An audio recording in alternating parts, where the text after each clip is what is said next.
Hola, ¿qué tal? Bienvenidos a nuestra materia de economía internacional. Vamos a iniciar con uno que se hace llamar la introducción.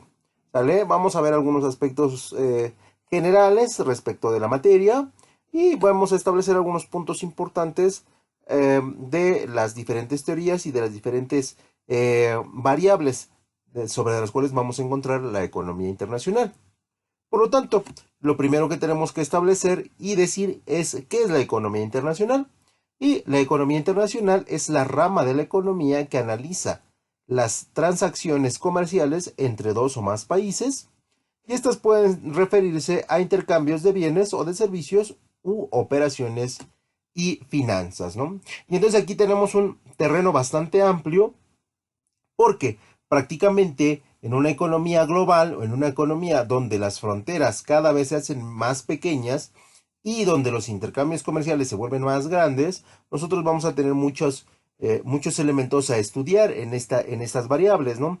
Por lo tanto, cuando hablamos de economía internacional nos tenemos que referir a los tratados de libre comercio, a los fenómenos de la globalización, a los fenómenos de migración, a los fenómenos de el trabajo, el cual se genera en otras partes y cómo las personas mandan dinero a sus familiares y que esto hace girar la economía, ¿no?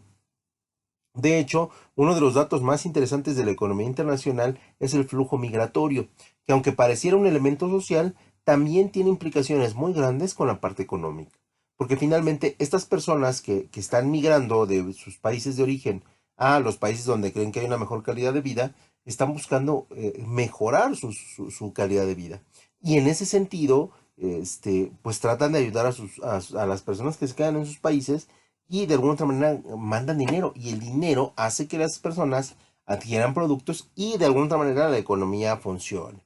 Recordarán en macroeconomía donde el fundamento de todo el aparato económico tiene que ver con el trabajo. Y de ahí vienen los grandes beneficios o los grandes males.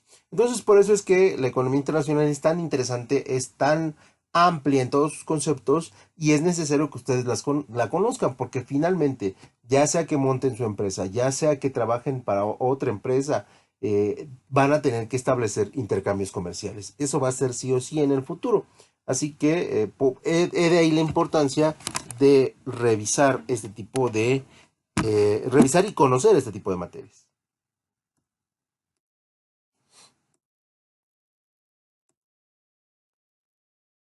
La economía internacional tiene como objeto el estudio, la evolución de las exportaciones e importaciones, así como la entrada y salida de capitales entre distintos mercados bursátiles. Debemos decir que, bueno, en nuestro país hay mucha entrada, hay mucho flujo de dinero, porque las condiciones para la inversión eran muy favorables para los empresarios. Y de alguna otra manera, bueno, se sabía que el pueblo mexicano es un pueblo consumista y que le gusta adquirir y comprar múltiples productos y servicios. Entonces, prácticamente montar una empresa en México es un éxito asegurado. Claro, en las zonas más urbanizadas, porque en aquellas zonas donde las poblaciones están muy alejadas, no es tanto negocio. Por eso es que dentro de la economía internacional tenemos que analizar lo que son las importaciones y las exportaciones, así como la entrada de capitales y la entrada de mercado bursátil.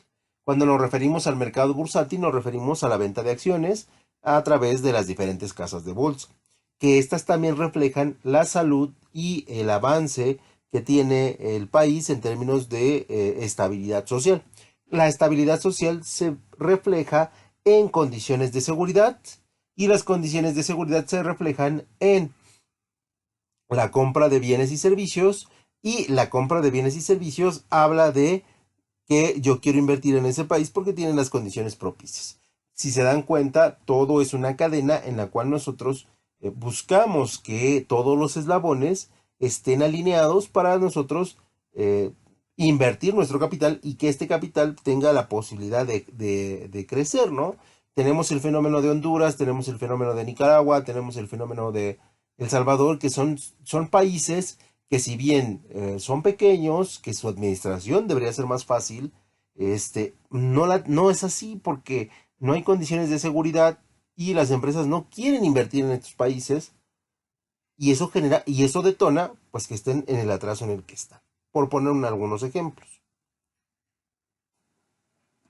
Y para complementar lo que es la economía internacional, nosotros tenemos que establecer diferentes conceptos que, aunque ustedes ya lo saben, sí es necesario que nosotros los estemos repitiendo para que al final los hagan propios y les den la importancia que requieren. Y en ese sentido, el primer concepto que nosotros vamos a analizar es el concepto de la globalización. Y la globalización es un fenómeno basado en el aumento continuo de la interconexión entre las diferentes naciones del mundo en el plano económico, político, sociológico y tecnológico.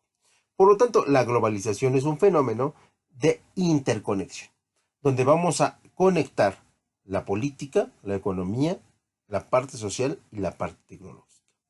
Y nos vamos a dirigir, porque estamos en ese proceso, nos vamos a dirigir a una única sociedad, donde tendremos aspectos culturales puntuales, donde tendremos aspectos económicos puntuales, pero en general vamos a estar consumiendo los mismos productos en todo el mundo, fundamentado en la tecnología. Y entonces este fenómeno va a hacer que nuestra conducta se unifique y que de alguna otra manera aquellas empresas que puedan unificar los gustos y las preferencias son las que van a llevar mano. Entonces, en este sentido, la globalización es un fenómeno desde el punto de vista económico y social súper interesante.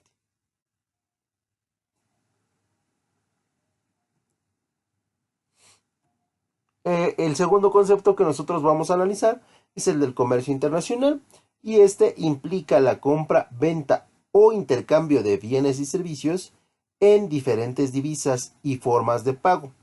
Estos intercambios entre distintos países o distintas zonas geográficas han ido en aumento gracias a la liberación comercial y a la eliminación de barreras arancelarias y no arancelarias. Por lo tanto, si nosotros nos damos cuenta, y bueno, en la imagen pongo ahí un teléfono que se está conectando con prácticamente todo el mundo, eso es un buen ejemplo de comercio internacional, donde nosotros intercambiamos bienes y servicios en distintas zonas geográficas. Y donde vamos también, como en la globalización, vamos a llegar a un punto en que muy pocas cosas van a generar impuestos. Y prácticamente todo el flujo de productos y servicios va a estar libre de ellos. Esto va a originar que los precios sean más baratos, que los precios de los productos sean más baratos y que por lo tanto lleguen a más personas, ¿no? Y entonces vamos a ver que pues, prácticamente vamos a tener múltiples productos de múltiples precios y esto nos va a ayudar a poder elegir, de acuerdo a nuestra capacidad social, cuál escoger. De hecho, las empresas han ido incorporando los modelos de entrada, los modelos medios y los modelos premium. Y entonces ahí hay subcategorías y en el futuro, seguramente ustedes lo van a ver más palpablemente, en el futuro todo va a estar determinado bajo esta escala, ¿no? Productos de entrada, productos medianos o de gama media y productos de la más alta capacidad de precio, ¿no? Y entonces así vamos a ir ubicando a las clases sociales. Este es un fenómeno que está acompañado evidentemente de la globalización y que han trabajado juntos para que tengamos una única sociedad. Y tener una única sociedad implica conocer los gustos y las preferencias de las personas de manera más fácil y no estar buscando y no estar luchando en la competencia para que el consumidor elija nuestro producto.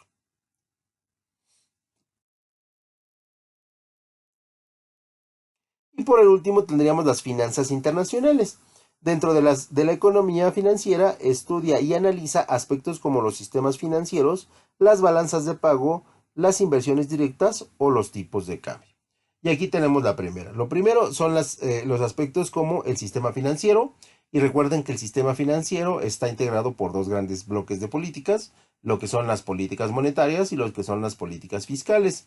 Esto nos permite poder ejercer un comercio internacional más poderoso, más potente, y esto nos permite establecer lazos más estrechos o más fuertes con los países en términos globales. Por el otro lado, necesitamos analizar la balanza de pagos, ¿no? A través del Producto Interno Bruto y del Producto Nacional Bruto, y ese dato no lo arroja el comercio internacional. Y por último, las inversiones directas son las que sí analizan las finanzas internacionales para que nosotros identifiquemos qué empresas van a venir a trabajar en México y eso, qué beneficios, qué múltiplo múltiplo de inversión, si no me equivoco el concepto, va a detonar a su vez otras empresas, ¿no?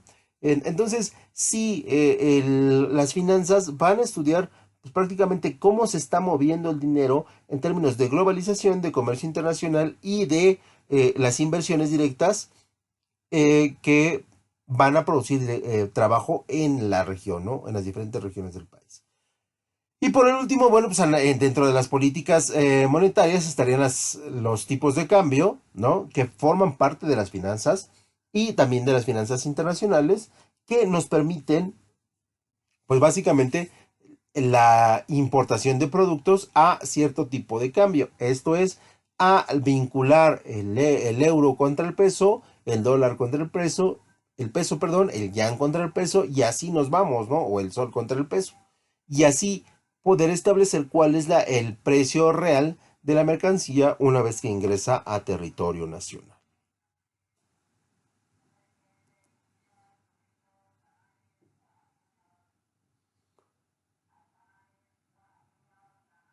Y después nosotros tendríamos que establecer un debate interesante en torno a la globalización. Si eres un país avanzado, la globalización te va a venir de maravilla. Si eres un país que está atrasado económicamente, la globalización solamente te va a hundir más en la depresión en la que estás.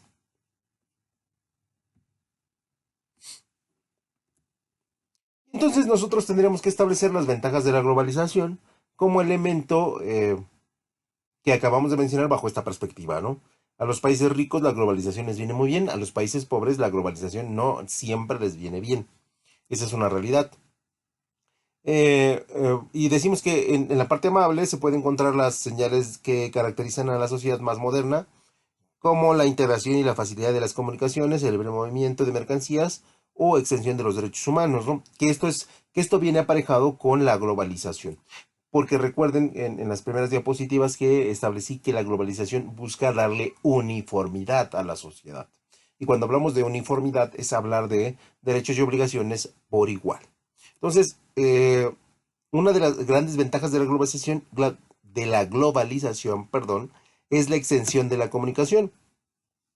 Y esto se logra a través de las redes sociales, a través del Internet y particularmente en este tiempo y a partir ya de 2022 en adelante de las redes 5G, que son un avance tecnológico bastante amplio y que sí van a proyectar al comercio en un nivel muy distinto del que tenemos conocimiento, ¿no? Evidentemente, la llegada de las redes 5G va a ser gradual, ¿no? A lo mejor en las grandes capitales será mucho más rápido, pero en aquellas zonas rurales, alejadas de las grandes concentraciones de personas, será un poquito más lento, pero al final se pretende que se llegue a todos lados.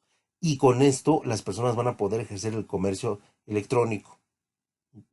Y el comercio electrónico le va a dar la pauta a que haya una posibilidad de que todas las personas adquieran sus productos en forma virtual y que tengan acceso a diferentes productos de diferentes precios. Y aquí no se les va a juzgar en ningún sentido. Y entonces eso amplía la extensión de la comunicación, ¿no? Hoy un producto que no me gusta, yo lo puedo postear en cualquier red social, inmediatamente puede hacerse viral, ¿no? Eh, Puedo compartir de cadena en cadena en el WhatsApp o en el Telegram si un producto es malo. Como tienen tanta repercusión, habrá quien lo retome y lo reenvíe, ¿no? O en el Twitter, ¿no? Donde retuiteamos. Y estos elementos hacen que las empresas se tengan que esforzar más desde el punto de vista de la creación de productos y servicios. Aspectos de la globalización, perdón, ando medio mucho. Si me oyen medio gangoso, es mi catarro, pido una disculpa. En el segundo lugar de las ventajas es el intercambio cultural. De hecho, nosotros estamos sufriendo un fenómeno donde estamos, o donde nosotros más concretamente hemos venido adoptando muchos modismos del vecino país del norte, ¿no? Y esto se debe a que, bueno, pues estamos inundados de productos de allá. Entonces, aquí sucede exactamente lo mismo. O sea, de repente, hoy tenemos la posibilidad de comer comida china, comida japonesa, comida norteamericana, comida brasileña, comida peruana. Y eso, muchachos, aunque no lo veamos, hace que el intercambio cultural sea muy amplio. Y esto permite que nuestros gustos se amplíen mucho más y tengamos una referencia de productos y servicios de gustos y de preferencias mucho más amplia. Esto lo único que va a hacer es que nosotros podamos consumir cada vez más productos, porque esa es realmente la intención, y podamos mezclar productos de diferentes culturas para crear una uniformidad de lo que nos gusta, ¿no? O sea, por ahí podemos comer un sushi y mezclarlo con pizza y nosotros no lo veríamos mal. O sea, en ese sentido está plasmado muy claramente lo que es el intercambio cultural.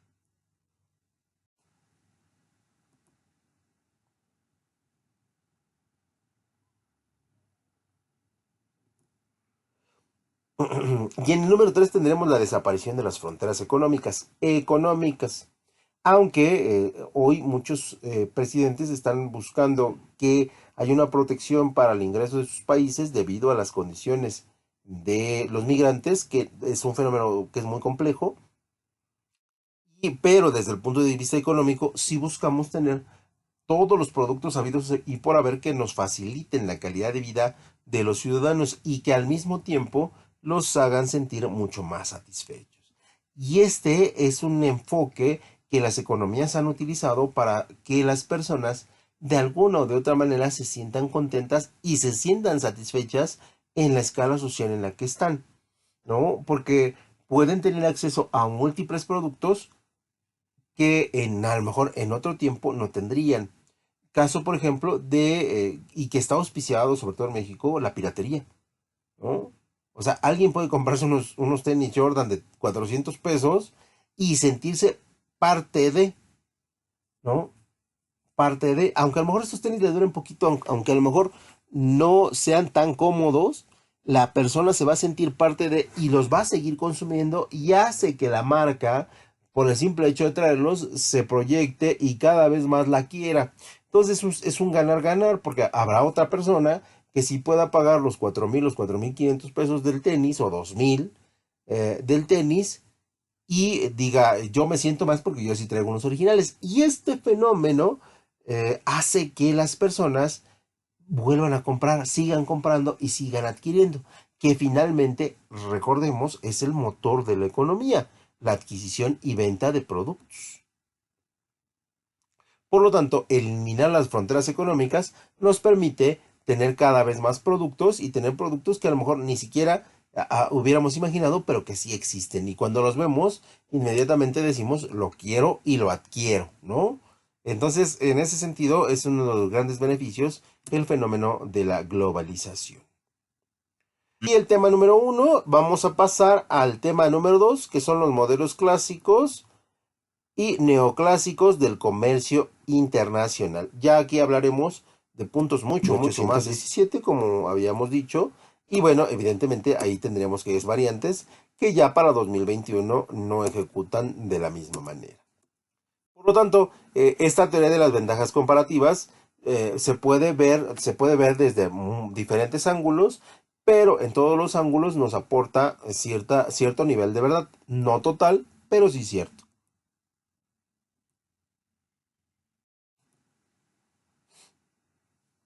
Luego tendríamos el modelo de Heikischer-Onling, perdón por mi inglés, o también conocido como el modelo de dotación de factores. Y este modelo eh, establece que la teoría de la dotación de los factores de producción está sujeto a, aunque una parte del comercio mundial se explica por las diferencias en la producción del trabajo, también se reflejan las diferencias de recursos en los países. De acuerdo con la teoría de la dotación factorial, el comercio internacional se explica por las diferencias en los recursos de los países. Evidentemente, ¿no? El modelo de dotación de factores demuestra que las ventajas comparativas están determinadas por la interacción entre los recursos de un país, la relativa abundancia de los factores de la producción y la tecnología, y es la interacción entre la abundancia y la intensidad con la cual son explotados esos recursos, las fuentes de ventaja comparativa. En español, punto. Yo tengo el proceso productivo, yo tengo el producto para producir, yo tengo la maquinaria para producir, yo tengo los trabajadores para producir, pero me faltan las materias primas. Y entonces, muy simple, si yo soy el país rico, ¿a quién recurro para mis materias primas? Pues ustedes en su cabezota tendrían que haber dicho al país pobre, profesor. Y esto es correcto. Y de esta manera, y de esta manera, yo siempre voy a tener la dotación de materias primas, de componentes o de recursos a un precio bajo y yo voy a poder dar mi producto a un precio alto. Incluso se lo voy a poder regresar al país pobre y habrá uno que otro, unos cuantos cientos, unos cuantos miles que lo adquieran. Y entonces este modelo dice que siempre va a tener que existir un país que sea la materia prima y un país que sea el modelo de producción más eficaz. Puede cambiar con el tiempo y esto puede cambiar con las políticas fiscales y puede cambiar con las políticas monetarias.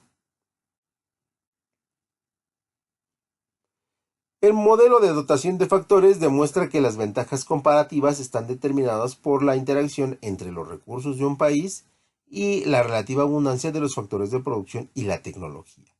Sí, habrá un país que sea muy rico, que tenga petróleo, pero tenga desierto, y entonces va a venderles petróleo a los países que tengan mucha abundancia en términos de su tierra fértil, y él les va a vender petróleo y él va a comprar pues legumbres, frutas, verduras, y esa es la dotación de factores entre los diferentes países. Afortunadamente México tiene pues prácticamente cubierto toda la dotación en términos de recursos y eso hace que sea un país estratégicamente necesario para el desarrollo de las economías, particularmente la economía de los Estados Unidos, que no se puede imaginar sin el respaldo de la economía mexicana, ¿no? Aunque le cueste trabajo a los norteamericanos aceptarlo. Es la interacción entre la abundancia y la intensidad con la cual son explotados esos recursos la fuente de las ventajas comparativas. En el modelo, en el modelo de factores específicos, asumimos que la economía está en un perfecto equilibrio.